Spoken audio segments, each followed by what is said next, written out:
DA মামলায় supreme রায়, উনি মানবেন তো? প্রশ্ন দিলীপ ঘোষের।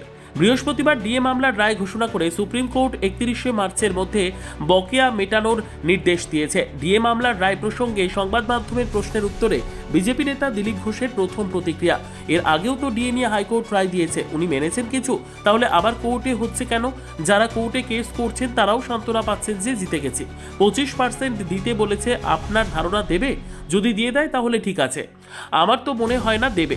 উনি আবার কোর্টে যাবেন, কিছু একটা ফ্যাকরা বের করবেন। এখন উনারা বলছেন বিচার শেষ হয়নি। বিচার তো কোনোদিনই শেষ হবে না, লোকগুলো না খেয়ে মরবে। প্রশ্ন দিলীপ ঘোষের। বিধানসভা নির্বাচন 2026 উপলক্ষে বৃহস্পতিবার কালিয়াগঞ্জের নজমু নাট্য নিকেতনে বুথ বিজয় কর্মশালায় বক্তা হিসেবে উপস্থিত ছিলেন দিলীপ ঘোষ।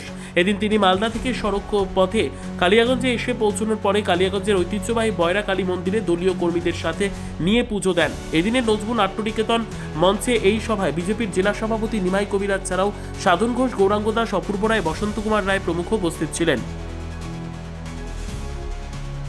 না না, এর আগেও তো ডিএ নিয়ে জাজমেন্ট দিয়েছে, হাইকোর্ট দিয়েছে, আপনি মেনেছেন কিছু?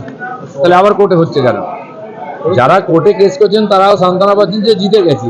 পেলেন্টে কি হাতে 25% দিতে বলেছে, আপনার ধারণা দেবে? যদি দিয়ে দেয় তাহলে তো ঠিক আছে, আমার তো মনে হয় না তিনি দেবেন। উনি আবার কোর্টে যাবেন, কি ওটা ফ্যাঁকড়া বার করবেন। হ্যাঁ, এখন ওনারা বলেছেন যে এখন তো বিচার শেষ হয়নি। কিসেরটা বিচার? তো কোনোদিন শেষ হবে না, লোকগুলো না খেয়ে মরবে। ব্যুরো রিপোর্ট, উত্তর বাংলা সংবাদ।